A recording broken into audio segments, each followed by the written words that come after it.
The last time we saw Bjergsen in the LCS, he was masterminding yet another TSM playoff run and leading his team to a trophy. Now, after spending a year coaching to recover from Worlds 2020, he's returning in a new jersey and hoping to pick up where he left off. One of the most compelling questions of the LCS preseason is whether or not Bjergsen has lost a step during his time away. As a corollary to that, we need to ask how well he was performing in 2020 relative to his own standards. To answer these questions, we can plot Bjergsen's core metrics over time split by split from the start of his LCS tenure in 2014, to see whether he was dropping off at all over the years. Let's start with his KDA. Right away, it's clear how consistent Bjergsen has always been. When you combine the regular season and playoffs, he's never finished a split with a KDA below 4.2. He's had a 7.0 KDA or higher 3 times, including summer 2020. And his 5.8 KDA in spring 2020 was very high and more than good enough to meet his own standards. What about his laning? Well, based on gold plus experience difference at 10 minutes, Bjergsen did seem to fall off a little in his last couple of years. Prior to 2019, he had only finished a split with a GXD smaller than plus 250 once, and then barely touched plus 250 during his last 4 splits.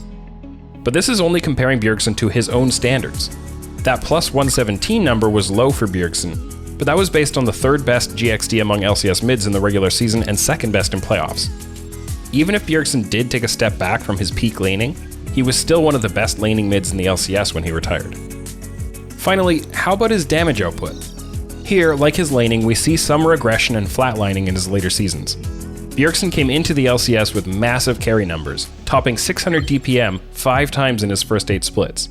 But for his last 5 splits, he hovered below 500. Some of that was related to his champion pool. During 2019 and 2020, his most played champion was Zilean, and he also played a lot of Twisted Fate. Compare that to the 2014 through 2018 timeframe where his top 4 champions were Syndra, Orianna, Cassiopeia, and Azir, with Zilean and Lulu down at his 8th and 9th most played. As the game and TSM's rosters evolved, Bjergsen took on a more supportive, enabling playstyle, and it showed in his damage numbers. And even if Bjergsen did lose some edge in his damage and laning numbers, he never lost his clutch factor. In his return to the LCS, Bjergsen will be facing a very different crop of mid laners. In summer 2020, the mid pool featured names like Jensen, Power of Evil, Niski, Jizuke, Pobelter, and Damonte. For spring 2022, only Power of Evil is still in the league from among that group. Instead, Bjergsen will be facing 3 rookies and 4 second-year players, including one who is freshly role-swapped. His clearest competition for the LCS mid lane throne would appear to be the reigning champion, 100 Thieves Abbedagge. But while Abbedagge played a huge role in turning around his team's fortunes and earning them a title, he didn't stand out statistically. In summer 2021, across the regular season and playoffs, Abbedagge's 4.3 KDA was 2nd best among LCS mid laners behind Power of Evil, but he was only 5th in GXD 10 with plus 78, and 6th in damage per minute with 453. Those numbers would have been Bjergsen's lowest ever laning and damage stats for a split, and his 2nd lowest KDA. EG's Jizuke and Golden Guardians Ablaze Olive actually posted the best GXD 10s in the summer split, with plus 296 and plus 169 respectively. And Jizuke, Power of Evil, and Ablaze Olive led in DPM, all topping the 500 mark. If Bjergsen, Abbedagge, and Power of Evil don't keep their eyes open, Ablaze Olive might just overtake them in his sophomore year. Or maybe Fudge or one of the rookies will break into the leading group.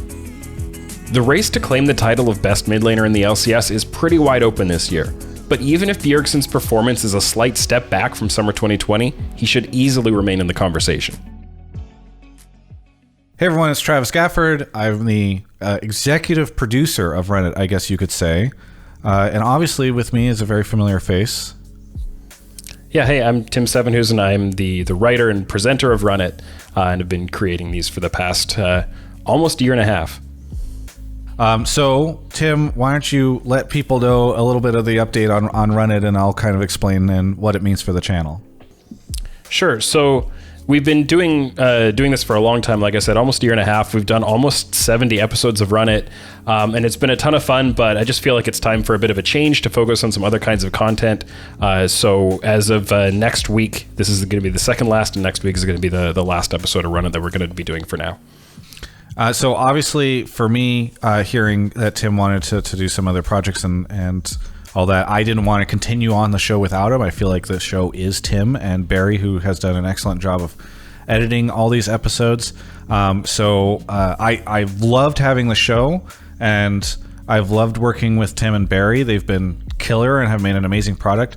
But it's time to, as Tim said, make a change. So this Friday, we're going to have an update on the channel, or I will have an update on another analytical product that I will be working with another friend, because I've really enjoyed having some analysis content for the channel.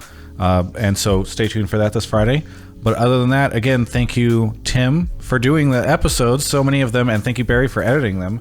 Anything you want to say at the end here, Tim, about Reddit? No, I just want to say thanks for the opportunity to be on the channel, and to everyone who's watched. And I've seen a lot of comments about how much people love Run It and how much they've enjoyed the show, and that's been really encouraging to hear. So thank you to everyone for watching, and I hope you enjoy what both of us are working on going forward.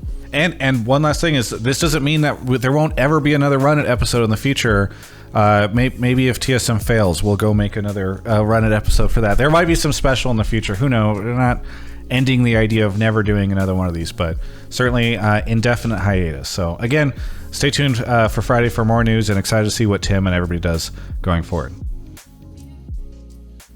It's a new year, which means it's a new you, which means maybe you need a new computer or a new monitor or some new accessories. There's a bunch of cool stuff that just got announced, actually, that Alienware's coming out with soon. But right now, why don't you do me a favor and celebrate the new year by doing something maybe I've asked you to do before on a couple of occasions, which is to click the link in the description below and head over to alienware.com/Travis to take a look at all the awesome stuff over at Alienware's website, where you can pick up something swell to get ready for 2022.